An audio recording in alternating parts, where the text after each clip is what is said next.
Halo kawan, dimanapun kalian berada, bagaimana kabarnya? Semoga baik-baik saja ya. Kembali lagi bersama saya Mufi Royhan. Pada video kali ini, gua akan membahas salah satu film yang berjudul Don't Tell a Soul. Film ini dirilis pada tahun 2020. Sehingga daripada banyak bercakap, langsung saja pasang handset kalian, duduk yang tenang, siapkan cemilannya, kencangkan celana dalam. Langsung saja cus ke alur ceritanya. Selamat menonton, CQ. Film ini dibuka dengan memperlihatkan seorang anak laki-laki bernama Joey. Ia segera diajak oleh sang kakak yang bernama Matt untuk pergi ke suatu tempat. Belum tahu akan kemana, tapi yang jelas Matt seperti tergesa-gesa. Ternyata ia sengaja mengajak adiknya untuk merampok di salah satu rumah kosong. Rumah yang ditempati oleh sepasang lansia, di mana sepasang lansia itu sedang berlibur. Matt percaya bahwa di dalamnya terdapat uang yang sengaja ditinggalkan. Tapi dia nggak akan masuk melainkan Joey yang akan beraksi.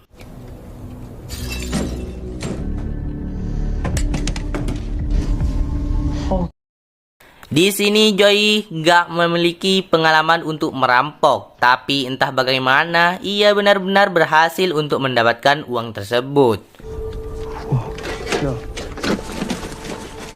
Sayangnya, baru saja senang mereka harus berpapasan dengan seorang satpam dan alhasil satpam itu terus berusaha untuk mengejar.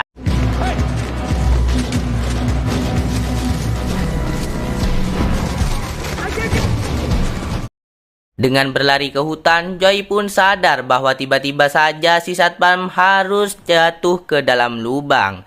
Belum diketahui pasti bagaimana keadaan satpam itu. Namun yang jelas, Matt segera mengajak Joey untuk pulang.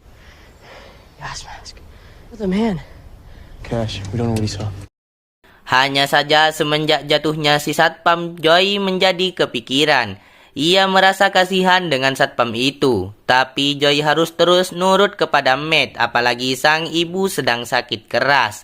Usut punya usut, ayah mereka berdua sudahlah meninggal dunia. Di mana semenjak sang ayah meninggal, Matt benar-benar memegang kendali di keluarga ini. Matt pun mengaku bahwa uang yang mereka dapat akan digunakan untuk mengobati sang ibu. Tak tanggung-tanggung, setelah dihitung mereka berhasil mendapatkan $12.000.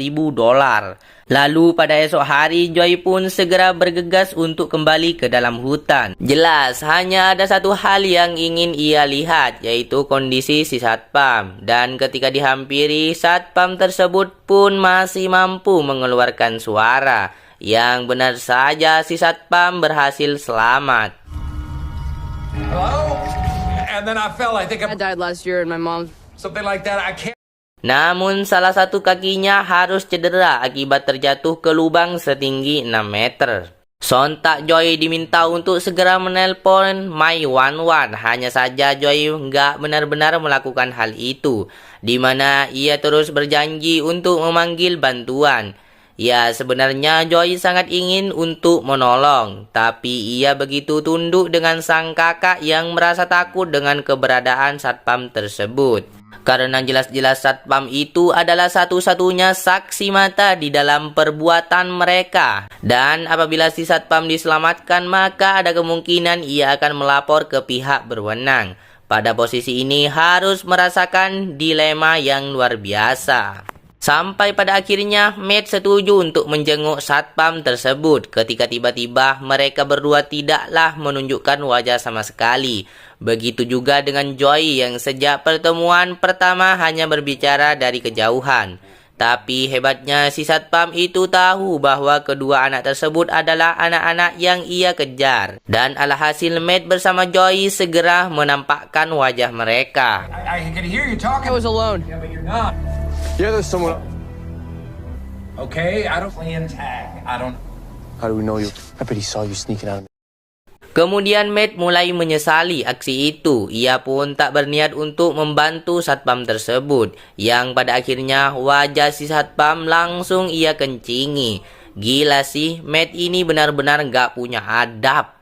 Jauh berbeda dengan Joy yang merasa bersalah kepada satpam tersebut. Namun lagi-lagi ia nggak bisa ngapa-ngapain selain tunduk kepada kakaknya. Sedangkan di sisi lain, sang ibu yang bernama Carol hanya bisa duduk sembari menonton.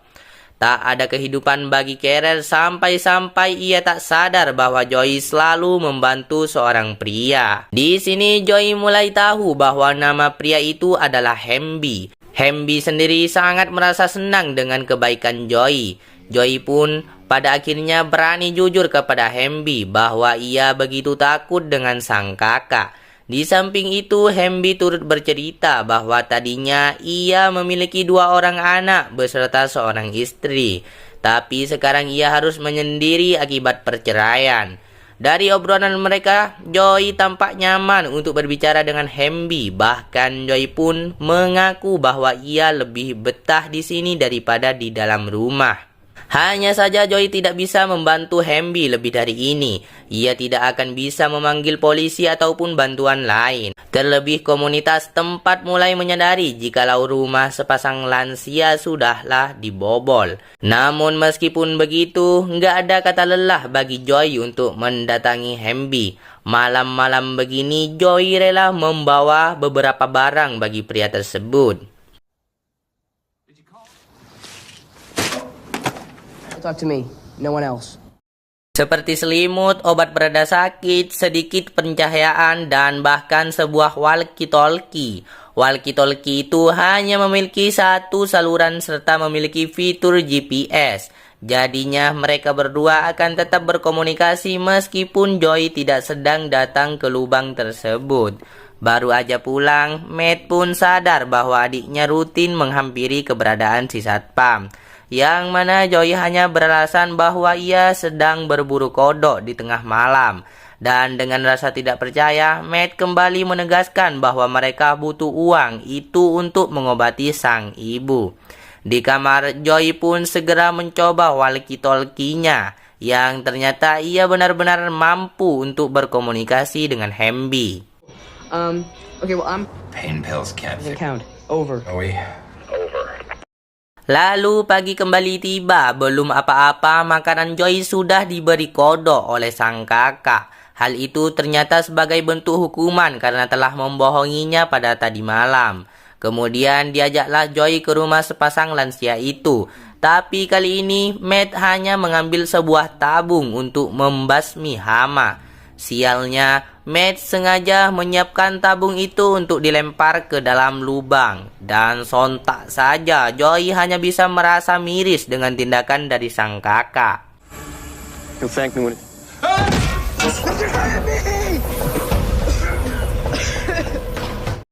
Singkat waktu, Joy terus memanggil Hamby secara rutin. Namun sampai sekarang tak ada satupun jawaban yang terdengar. Alhasil, Joy hanya bisa merenung. Matt pun gak begitu peduli di mana ia sangat-sangat merasa bodoh amat dengan Joy. Luar biasanya, Matt masih saja sempat untuk mengadakan pesta. Padahal sang ibu sedang menunggu di rumah sembari menahan sakit. Tapi ternyata Matt sudah merencanakan pesta ini, di mana uang yang mereka rampok sengaja ia gunakan secara menyeluruh untuk membuat pesta. Yang tak cukup puas, Matt sengaja berkata kepada remaja lain bahwa adiknya baru saja merampok di sebuah rumah. Namun Joy nggak mau kalah sampai-sampai ia berkata bahwa Matt baru saja membunuh seorang satpam di tengah hutan. Sontak hubungan adik kakak ini semakin memburuk dan memburuk. Pemikiran serta hati nurani yang berbeda membuat mereka bertentangan satu sama lain. Yang pada akhirnya Joy turut melimpahkan kekesalannya kepada sang ibu. Namun siapa sangka saat itu jugalah sang ibu pun memberitahu bahwa terdapat seorang pria yang sedang diburu akibat membunuh keluarga sendiri. Yang ternyata orang itu adalah Hamby dan siapa sangka pria tersebut bernama asli Randy.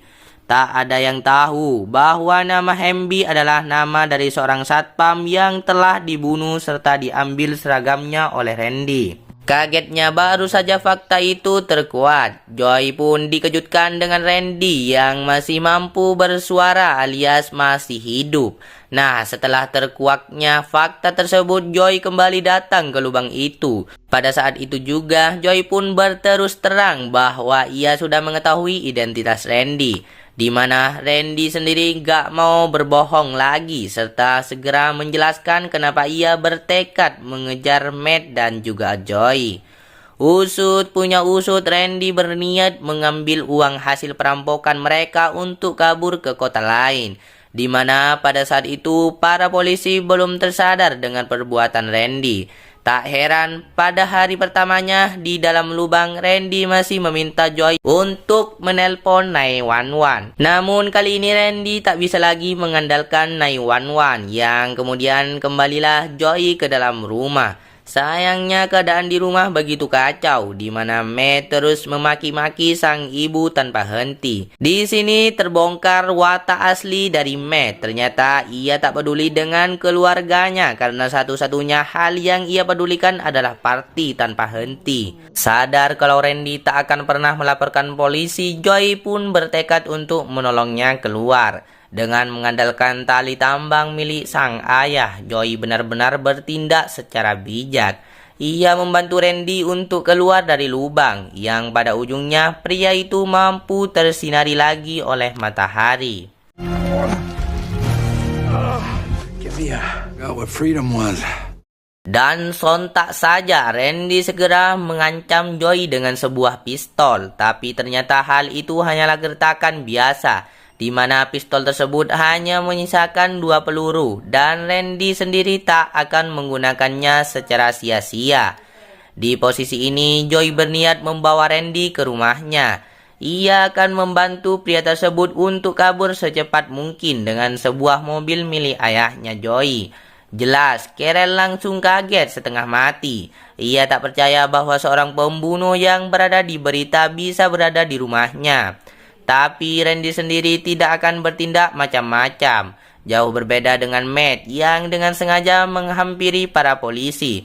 Ternyata dengan entengnya Matt pun melaporkan perbuatan Joy yang telah merampok sebuah rumah. Dengan begitu, Joy sendiri tak lagi memiliki banyak waktu. Ya, meski tidak sadar dengan perbuatan kakaknya, Joy sangat-sangat berkeinginan untuk pergi dari kota ini, di mana ketika Randy sudah setuju dan mereka segera berangkat. Secara tak sengaja mereka harus berpapasan dengan mobil polisi.